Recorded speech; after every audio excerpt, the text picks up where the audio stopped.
오늘 난 아주 나이스 아주 나이스 나이스 아주 나이스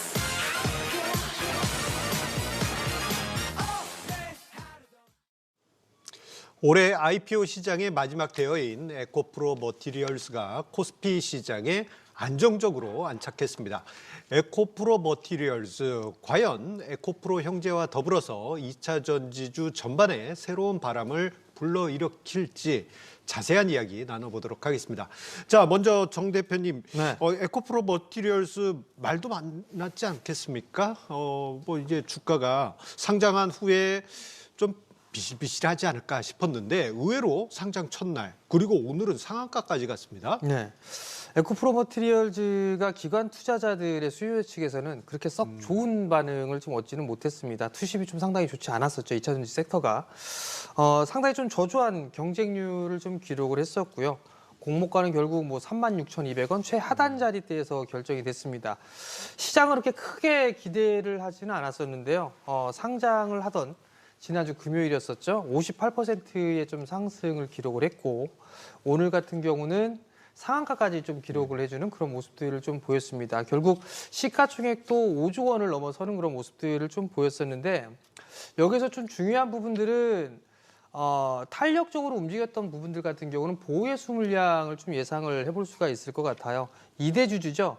BRV 캐피탈 매니지먼트 같은 경우는 6개월 정도의 자발적인 보호 예수를 하겠다라는 그런 의견을 좀 냈었고요. 그리고 또 하나는 단기적으로 보는 게 아니라 장기 투자를 위해서 들어왔다라는 그런 인터뷰 기사들도 좀 있었습니다. 뿐만 아니라 최대 주주와 특수관계인을 좀 포함해서도 30개월 보호 예수를 하겠다라고 얘기를 좀 했었습니다. 결국은 유통 물량이 상장일 날 다 팔 사람들은 다 팔았던 그런 부분들이고 오늘 같은 경우 매수세가 좀 상당히 강하게 유입이 됐던 그런 영향이 아닌가라고 좀 보여지고요. 또 에코프로 머티리얼즈가 좀 상승을 해주는 그런 모습들을 좀 보이면서 이 다른 2차 전지 소재 쪽도 강한 그런 모습들을 좀 보였었는데 낙폭과대로 빠진 그런 부분들도 있고 공매도 금지에 대한 이슈 이런 부분들로 인해서 수급이 좀 개선되는 그런 모습들이 아닌가라고 좀 보여집니다. 예, 에코프로 머티리얼스 생각해보면 IPO 과정에서 고평가 논란도 있었고요. 자, 그러다 보니까 이제 공모가가 최하단에서 확정되기도 하지 않았겠습니까? 자, 그런데 이렇게 강한 상승 비결이 어디 있을까요? 이 부분은 우리 심 대표님께 여쭤보도록 할게요. 예, 일단은 한마디로 말씀드리면 이제 수급적인 이슈가 이제 발생을 했다는 건데요. 일단은 이제 기관과 외국인 이제 공모주를 많이 받기 위해서는 뭐 1개월이든 3개월이든 6개월이든 그 의무 확약을 해야 됩니다. 그러면 이제 공모주를 많이 받는데 이번 같은 경우는 왜 기관과 외국인의 의무 확약 비율이 한 그 배정 주식수 2.6%에 그쳤습니다. 그러니까 거의 다 확약을 안 했다는 거죠. 그래서 대략 보니까 아마 상장 첫날 외국인들은 아마 다 판 것 같고요. 그다음에 기관도 한 반 이상은 또 팔았던 것 같습니다. 그렇게 보면은 이제 팔 사람이 없다는 거죠. 그래서 이제 수급적인 이슈로 이렇게 좀 급등이 좀 나왔다는 건데 그 보시면은 이제 외국인은 팔고 개인은 사고 이런 식으로 엇갈린 행보가 좀 눈에 띕니다. 그래서 이제 그 에코프로 머티리얼즈의 이제 향후 주가 향방을 놓고 이제 개인과 외국인의 2차전이 시작이 됐다라고도 이제 얘기할 수 있는데요. 뭐 아시다시피 이제 올해 상반기에는 외국인 같은 경우는 그 에코프로 그룹들을 이제 공매도 하면서 큰 손실을 받고 1차전은 어쨌든 개인들이 승리를 한 바가 있습니다. 이제 앞으로 이제 어떻게 될까가 궁금한데 이 기관과 외국인이 이렇게 경쟁률도 낮고 이게 첫날을 왜 이렇게 다 팔았냐면은 일단 밸류에이션 자체가 좀 비쌉니다. 이제 경쟁사 이제 해외 정부채 업체들 밸류에이션을 보면 PER이 한 15배 언더 미만인데요. 이제 오늘 상승으로 인해서 시가총액이 5조라는 거는 이 회사 측 제시 실적 2025년도에 한 1,000억 정도, 영업이익을 1,000억 정도 제시를 했는데 벌써 이제 PR이 이제 50배가 이제 넘어가는 거죠. 이제부터는 이제 밸류에이션 게임이 아니라 이제 한 달 동안은 확약 물량이 없기 때문에 오버슈팅을 할 수 있습니다. 다만 이 밸류에이션은 상당히 좀 비싸다라는 거를 인식을 하셨으면 좋겠고 특히 이제 외국인 같은 경우는 이제 공매도 금지 이후에도 2차 전지 쪽을 그닥 그렇게 쇼커버를 크게 안 했습니다. 대신에 이제 삼성전자 위주로 이렇게 매수를 했다라고 보시면 좀 될 것 같습니다. 예, 심 대표님 말씀을 들어보니까 수급적인 측면에서 에코프로 머티리얼스의 주가가 강하게 흘러간 것 같습니다. 자, 그런데요, 이제 질적인 부분에서 보게 되면요. 자, 에코프로버티가 상장하기 전에 부진한 분기 실적을 고백하기도 했죠. 자, 부진한 실적, 주가 상승에는 그닥 그렇게 좋은 소식은 아니겠죠. 자, 정 대표님, 한편으로 생각해 보면 이 부분은 좀 부담스러운 요인이 될 것 같습니다. 사실 뭐 부담 요인으로도 좀 볼 수가 있을 것 같은데요. 2차 전지 섹터 자체가 꾸준하게 좀 성장을 해 나갈 수 있는 그런 섹터이기 때문에 실적에 대한 우려감이라든가 이런 부분은 사실 있지만 장기적으로 좀 보면 괜찮지 않나라고 좀 보여집니다.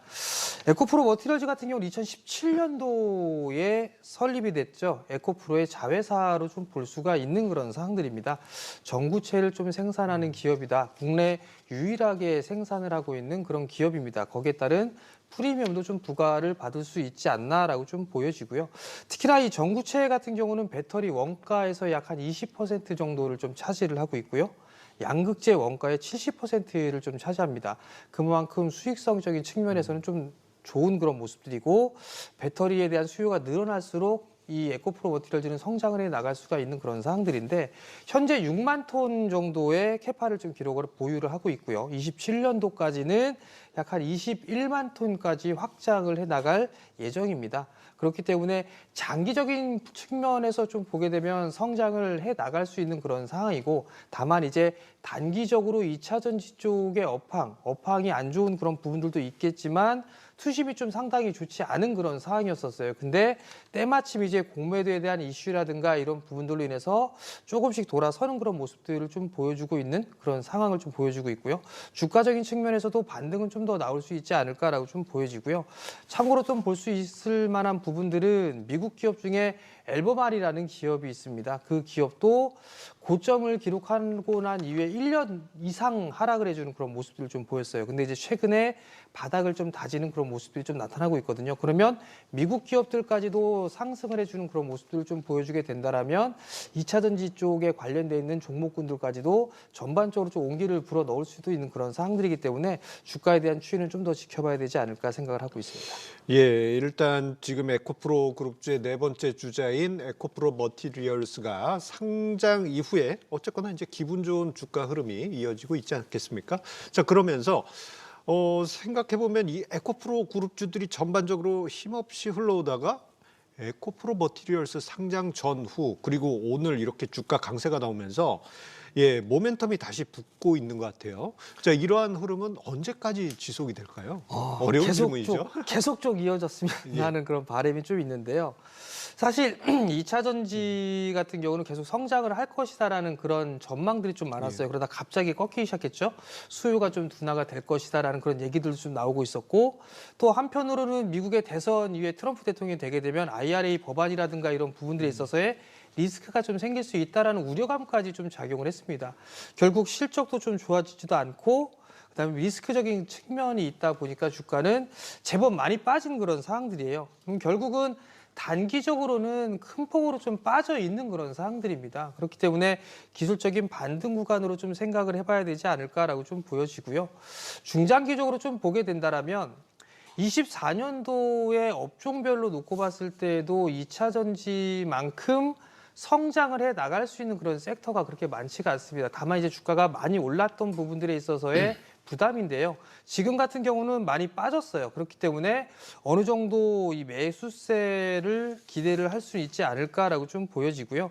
결국은 조정 시에는 긴 측면으로 좀 보게 되면 매수 관점으로 좀 봐야 되지 않을까라고 좀 판단이 되고요. 또 하나는 코스닥 지수가 이 2차 전지 때문에 많이 밀렸어요. 물론 2차 전지 때문에 많이 올라간 부분들이 있기도 하지만 2차 전지로 인해서 많이 빠졌습니다. 그러면 코스닥 지수가 반등이 나와주기 위해서는 2차 전지의 반등이 좀 필요하지 않을까라고 좀 보여지거든요. 그럼 결국은 저는 개인적으로 반등은 더 이어질 수 있다라고 좀 보고 있고요. 시장에 대한 흐름 자체가 연말로 갈수록 좀 좋아지는 그런 모습들이 좀 나올 수가 있기 때문에 2차 전지 쪽 섹터들도 충분히 좀 반등이 나올 수 있다라고 좀 보고 싶고요.